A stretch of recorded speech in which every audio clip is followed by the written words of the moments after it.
Meus irmãos em Jesus, que Deus os abençoe, encarnados e desencarnados. Setembro Amarelo, mês de prevenção contra o suicídio. Então, o mundo está em campanha para prevenir contra o suicídio. A cada 45 minutos no Brasil, um ser tira sua vida. 32 pessoas por dia no Brasil tiram-se suas vidas. No ano de 2022, 16.262 pessoas se mataram. Então, as pessoas suicidas, achando que tirando a vida do corpo, porque a morte não existe, elimina os seus problemas. Engana-se, porque os nossos problemas vão nos acompanhar além de tudo. Os problemas são da alma, não são do corpo. O corpo é apenas um instrumento do espírito. E se nós tirarmos a vida desse corpo, nós vamos tirar a oportunidade do espírito passar pelas provas e expiações.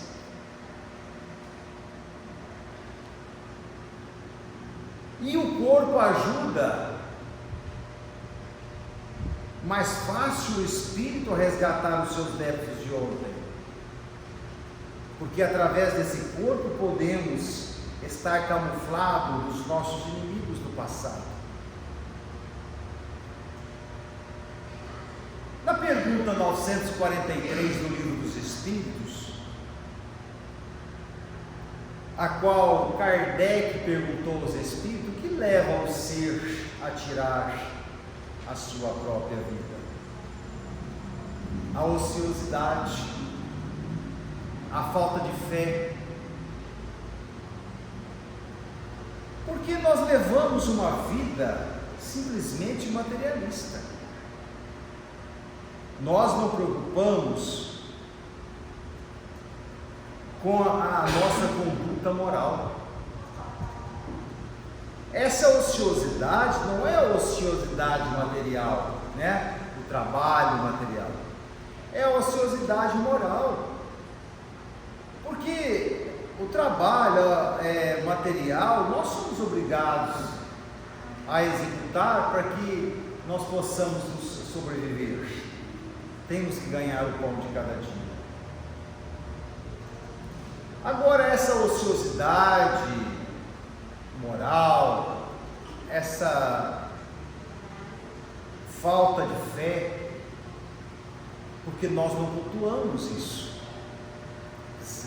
Nós levamos a vida de um materialista.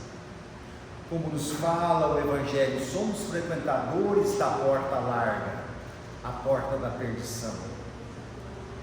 A porta que nos conduz ao reino dos céus é a porta estreita, a porta da salvação. Aí levamos a vida como se fôssemos um turista. O que o turista faz quando ele viaja? Come, bebe e dorme. Usufrui dos prazeres que a carne lhe oferece. Só que nós estamos no mundo de provas e expiações, aonde vamos resgatar os débitos de ontem. Aí achamos a nossa vida ruim, amarga, perdemos aquele entusiasmo de viver, como nos fala o Evangelho, capítulo 5, bem-aventurados os aflitos, a melancolia. Sabeis, porque uma vaga tristeza se apodera de vós e achais infeliz. É o vosso espírito que aspira à liberdade, que preso nesse corpo serve de prisão, se extenue, vão os esforços para dele sair. Vendo que sai imundo, são inútil, cai no desencorajamento. Uma espécie de apatia se apodera de vós, e achais infelizes.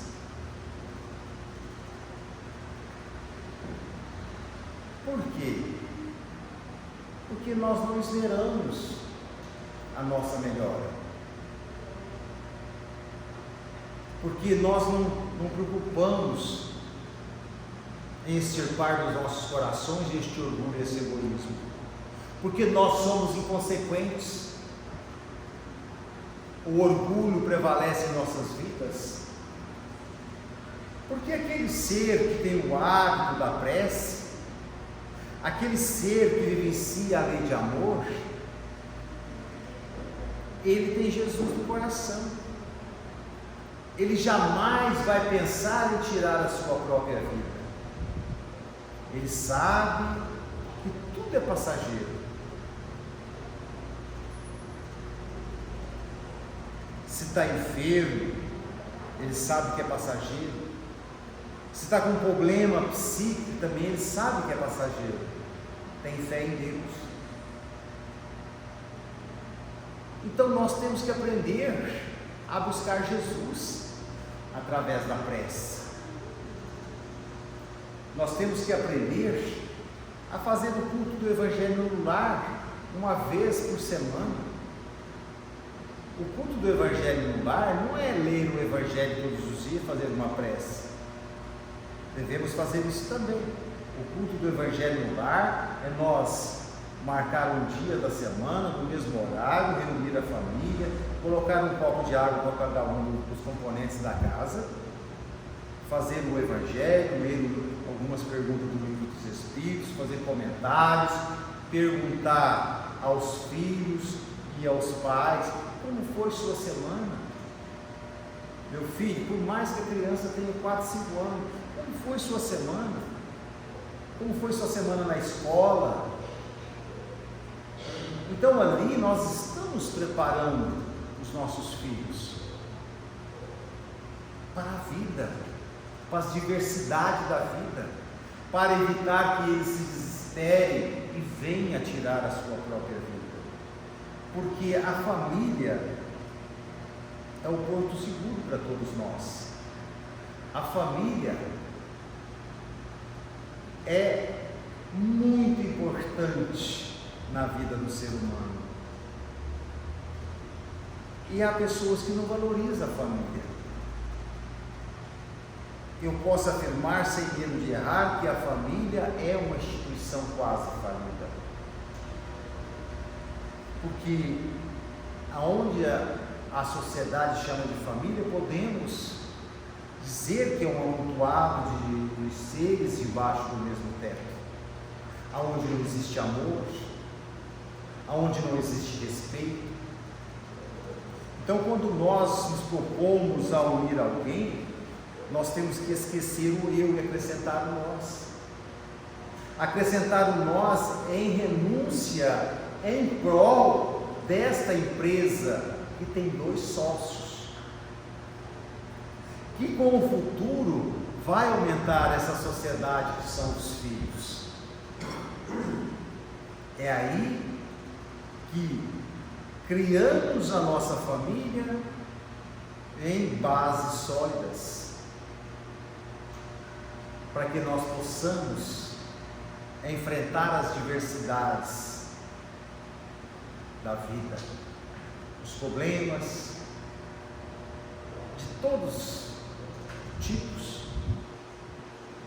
porque nós estamos no mundo de provas e expiações, aonde o mal impera, aonde o ser humano só pensa em levar vantagem. Se nós buscarmos na história, como 2000 anos de Emmanuel, na psicografia de Chico, se nós buscarmos Paulo e Estevão, se nós buscarmos renúncia, Ave Cristo, são todos romances de Emmanuel na psicografia de Chico Xavier. Nós vamos ver ali pessoas que levou uma vida inconsequente, vivenciando simplesmente o prazeres que a carne oferece, levando vantagem sobre o seu semelhante, fazendo maldade. E qual é o fim dessas pessoas? Como lá no Ave Cristo, Helena, a esposa de Quinto Varro, a esposa de Tassiano, desculpa. O que ela fez? Ela fez tanta crueldade com escravos, ela fez tanta crueldade com o seu próximo, e a hora que a verdade vem à tona, o que essas pessoas fazem? Tiram a vida para se livrar do problema. Acham que livra dos problemas e não livra. Se nós buscarmos lá no livro Céu e Inferno, o que é céu e inferno? Justiça divina. Então ali tem esclarecimento sobre a justiça divina. O livro Céu e Inferno de Allan Kardec. No capítulo 5, nos traz um relato de um homem que chegou a uma hospedaria e pediu para que o mordomo pudesse preparar um banho para ele quente. Bom, o mordomo preparou-se o banho. Aí ele entrou para o banheiro e ali ficou 2 horas, e ele preocupou o mordomo e abriu a porta do banheiro. Quando abriu a porta do banheiro, ele estava lá degolado dentro da banheira. Ele tirou a sua própria vida. Então ele foi evocado por Kardec nos salões paraisenses e perguntaram o nome, perguntaram a sua profissão, perguntaram o nome da sua família. Ele disse: eu não sei aonde estou, eu estou sentindo muito mal, porque há uma metamorfose, há uma transformação radical na vida da pessoa quando há o desencarne. Quando é um desencarne natural, lógico que a pessoa é assessorada pelos benfeitores espirituais, desde que tenha merecimento, assim nos fala André Luiz lá no nosso lar. Então, perguntou a ele: você sabe aonde você está? Não sei. Ah, você está numa reunião mediúnica, falaram para ele. E pediu outras revelações para ele, lá ele falou: não posso falar, eu não quero falar, com vergonha. Eu não tinha ninguém por mim, ele disse, por isso que eu cometi o suicídio. Eu não tinha esposa, eu não tinha filhos. Essas pessoas que tiram as suas próprias vidas, existe sempre um vazio dentro delas. E esse vazio, eles podem ser oriundo de vidas passadas, ou esse vazio pode começar dentro do ventre da mãe. Muitas das vezes esse ser é indesejável. Às vezes a mãe não quer esta gravidez e comete alguns erros, como tentativas de aborto. Se não comete, começa a falar mal, dizer que isso é um estorvo na vida dela. Então o Espírito está ali presente e ele presencia tudo. No livro dos Espíritos tem uma pergunta que diz mais ou menos assim: em que momento o Espírito se liga ao feto? Kardec perguntou aos Espíritos, né? Resposta dos Espíritos: desde o momento da concepção, da fecundação do espermatozoide ao óvulo da mulher. Então, ele fica preso e ele acompanha a mãe por onde ela vai, até os 9 meses. Só que ele se prende não completamente. Quando o espírito é um espírito missionário, ele tem uma certa liberdade para agir, porque o espírito missionário, o espírito de luz, não para de trabalhar, mesmo que esteja preso, ao feto. Isso está no livro dos Espíritos.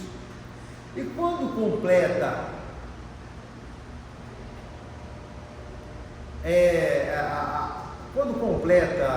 a ligação do espírito com o feto, no momento do nascimento. Então, muitas das vezes, seres traz essas decepções, traz revoltas no coração, mágoas, às vezes de vida passadas, às vezes começou nessa existência. Por quê? Porque esses dois seres que se propôs a se uniu por interesses materiais, não existia amor entre ambos. Porque quando nós nos propomos a unir alguém, nós temos que renunciar por amor, para deixarmos de ser duas vidas, ser duas carnes numa só vida, e dar amor a essas crianças. Então, para certas pessoas, uma gravidez é uma decepção, mas para certas pessoas são motivo de festa, de alegria, aonde foi preparado o lar para receber esses brilhantes. Assim nos fala lá no Consolador, fotografia de Chico, ditado por Emmanuel: toda família é programada no mundo espiritual. Aí chegamos aqui, deixamos os interesses materiais falar acima dos interesses sentimentais. Por isso que o índice de suicídio é muito grande. E suicídio, meus irmãos, não é simplesmente aquele que você tira a sua própria vida, não. Ou tomando algo corrosivo, ou dando um tiro na cabeça, ou se jogando de uma ponte, de um prédio. Há os suicídios involuntários: bebida, excesso de trabalho, cigarro, droga, tudo isso é suicídio. O André Luiz está no nosso lar, ficou-se 8 anos lá no umbral, mas nós não sabemos. Nós sabemos que ele ficou 8 anos, mas não sabemos quando ele desencarnou, os outros acontecimentos.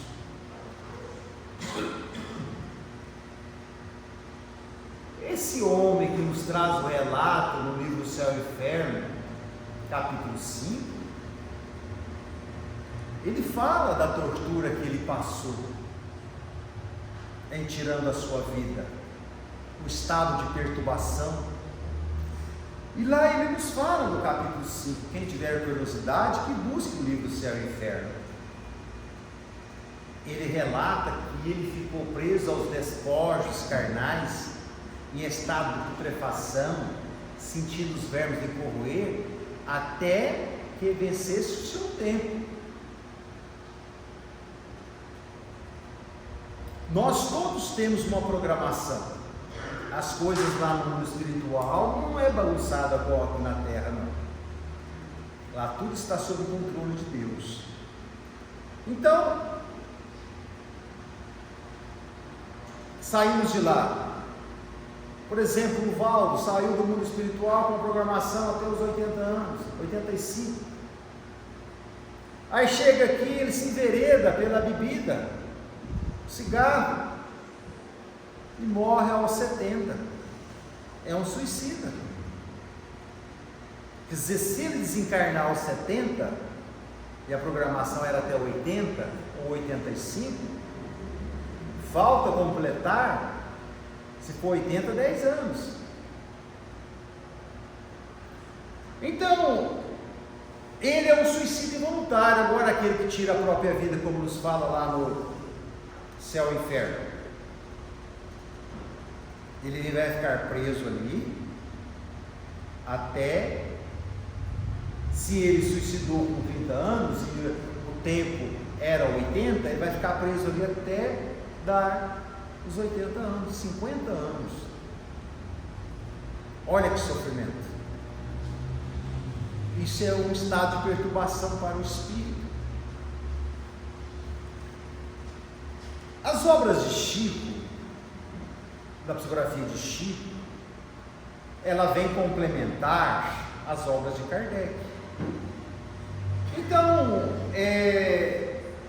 lá no Os Mensageiros ou Missionários da Luz, eu não me recordo qual livro, lá tem uma história de Joel e Raul. E lá André Luiz vem falar, nos relatar que quase todos os suicidas ficam presos aos despojos carnais. Cada caso é um caso. Isso depende muito do coração do ser. No caso de Joel e Raul, que um eliminou o outro com veneno, esses dois moços, eles eram do interior, mudaram para a capital para trabalhar na adolescência, e ali começaram a trabalhar. Joel conheceu uma jovem, e quando nós começamos a namorar, quando nós estamos felizes, nós queremos contar para os nossos melhores amigos a nossa felicidade. Então Joel chegou para Raul, seu melhor amigo, apresentou a sua namorada: olha, estou namorando, estou apaixonado, tal. Só que aquilo mexeu com Raul. Como se diz, ele ficou com inveja de seu melhor amigo. Assistido pela obsessão, pelas trevas, porque ele tinha predisposição para tal coisa, ele começou a preparar algo para eliminar o seu amigo, para que ele pudesse ficar com a namorada dele. Preparar ao ponto que a sociedade não descobrisse. Então, todos os dias ele tomava uma gota de algo corrosivo, e foi aumentando ao longo do mês, ao ponto do seu organismo a acostumar. Isso são relatos verídicos que André Luiz nos traz. Só que ele muda os nomes, é pseudônimo, para que as pessoas, às vezes são famílias tradicionais, né? Como no caso de Rivail, que era o Allan Kardec, ele usou o pseudônimo de Allan Kardec. Então, ele foi preparando, né? Adaptando o seu organismo a esse corrosivo, e num belo dia ele chama o seu amigo na sua casa para tomar um vinho, comer um queijo e bater um papo lá. E de repente foi lá na cozinha e preparou 2 taças de vinho e a mesma quantidade de veneno nas 2 taças de vinho. seu organismo estava acostumado. Então, o que o seu amigo pegasse, para ele era normal. Então, quando o seu amigo acabou de sorver o vinho, ele também, o seu amigo caiu e veio a desencarnar.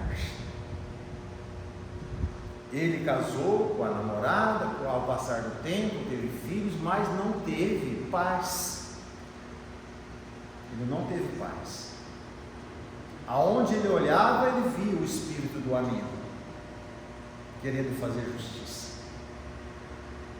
Então, ele simulou um assalto seguido de assassinato.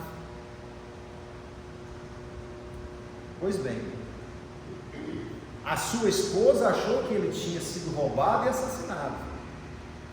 Então, a esposa tinha muita fé, e em prece, a espiritualidade trabalhou. A esposa dele, de Raul, tinha uma prima chamada Etelvina, na espiritualidade, já era um espírito de luz, que também estava pedindo. Então a equipe veio para auxiliar, para saber aonde estava Raul. Porque às vezes as pessoas acham que porque está no mundo espiritual, é fácil, os espíritos sabem de tudo. Não, não é assim, eles têm dificuldade também. Então, como foi para descobrir onde estava Raul? Eles foram até a casa para se aproximar dos objetos ao qual ele usava, da energia, para ligar. E foram encontrar ele, sabe aonde? Num frigorífico, junto com os espíritos vampirescos, que se alimentava de plasma do sangue dos animais. Então ele estava lá. E quando eles ergueram ele, que fizeram o passo dele, que ele acordou, ele começou a gritar: ai, a minha cabeça dói. É o reflexo do suicídio. Então ele não ficou preso nos despojos carnais, mas foi cair na mão dos espíritos vampirescos. Ele foi auxiliado, mas não isentado dos seus débitos. Nós temos o exemplo. Quais foram os primeiros exemplos de suicídio da era cristã? Judas, depois que ele vendeu o seu mestre por 30 moedas, ele não aguentou de remorso, consciência pesada, um ato impensado. É o que acontece com a gente. Nós cometemos um ato impensado, depois não suportamos a consequência daquilo. Assim aconteceu com Judas. Se enforcou numa figueira. No livro Momentos de Ouro, capítulo 13, depois de muitos anos nas trevas, depois de vencer o seu tempo nas trevas, o capítulo chama Retrato de Mãe. Uma senhora limbada de luz desceu nas trevas e começou a conversar com ele: meu filho, por que sofres tanto? Por que choras? Você não sabe? Eu sou um morto-vivo, me enforquei e olha, estou aqui de pé. Psicografia de Chico, ditado por Maria da Luz. Mas não fica assim, remoendo o passado. Venha, meu filho. A hora que ela repetiu meu filho de novo, ele achou que era a sua mãe e disse: mãe, não me venha com essas conversas. Você sempre me repreendeu as minhas atitudes, as minhas maneiras. Me deixa sofrer. Não preocupa comigo. Ó filho, não fique assim. Então aquelas palavras de amor, aquela vibração maravilhosa, foi envolvendo Judas, e ele não tinha coragem de erguer a cabeça, de vergonha, né, do passado. Então, aquilo foi trazendo um conforto para quem estava nervoso, falando de arranco. Aquilo foi trazendo um conforto maravilhoso para ele e foi deixando ele preocupado. Então ele perguntou: quem és você que me fala nessa brandura, nessa doçura? Ah, filho, eu sou Maria Santíssima, mãe do nosso Senhor Jesus. Vim te buscar para que você possa nascer no novo corpo e ter um novo lar e ter uma mãe de verdade, porque a maioria das mães e pais não são pais e mães, são progenitores, né? Porque pai e mãe renunciam em benefício dos filhos. Então Judas teve uma outra oportunidade de reencarne, lógico que ele teve várias, né? Depois do seu suicídio. E irmão X, na psicografia de Chico, Crônicas de Além Túmulo, no capítulo 5, vem nos falar da última reencarnação de Judas. Foi no século XV.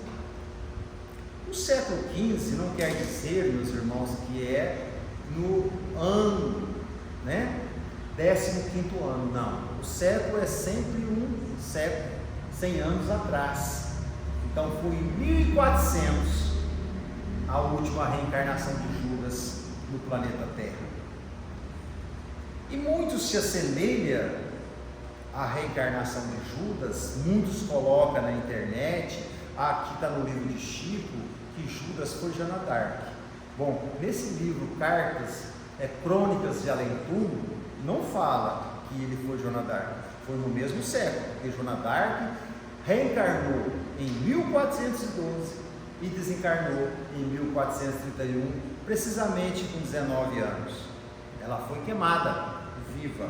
Por quê? Porque ela tinha mediunidade. E na guerra ela recebia orientação dos espíritos e passava para as tropas. Aí o que aconteceu? A Igreja Católica achava que ela estava endemoniada, então mandou queimar ela viva.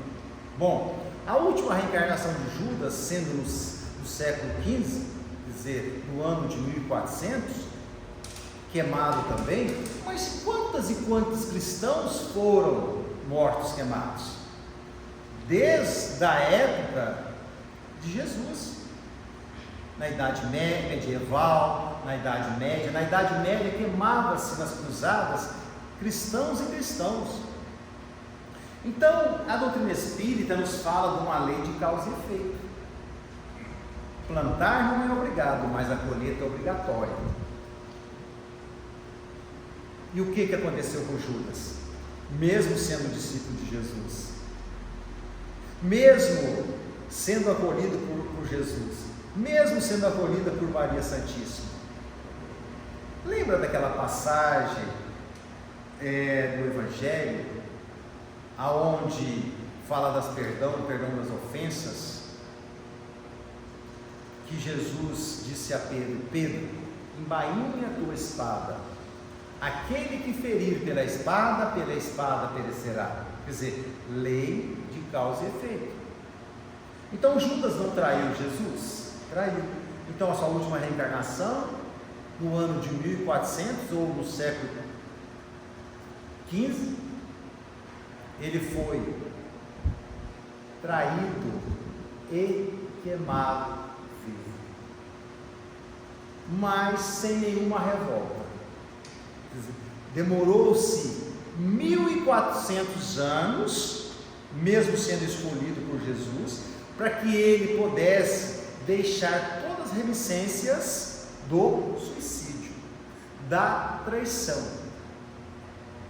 Então são casos que a gente vê crianças com problemas neurológicos, cardíacos, respiratórios e digestivos. Se nós buscarmos na internet, nós vamos ver esclarecimento de Chico Xavier. Se nós buscarmos um livro Chico de Francisco, nós vamos ver o depoimento de Chico. O que fez essas crianças para ter um problema cardíaco? O que fez essas crianças para ter problemas neurológicos? Como no tipo de vir com demência mental? Suicidas. Chico fala. Quase sempre, a maioria das vezes, são suicidas que estouraram os seus crânios. As pessoas que vêm cega, surda, no caso da mudez, são aqueles que tiraram a sua vida enforcando como Judas. Então, vamos analisar o livro da razão, vamos buscar as obras de Kardec, vamos buscar as obras de Chico, que são esclarecedoras. E por mais que tenhamos problemas, vamos buscar a casa espírita. Aqui vai ter sempre alguém com um sorriso nos lábios, com o coração feliz para acolher. Não vamos pensar que tirando das nossas vidas vai acabar os nossos problemas. Não.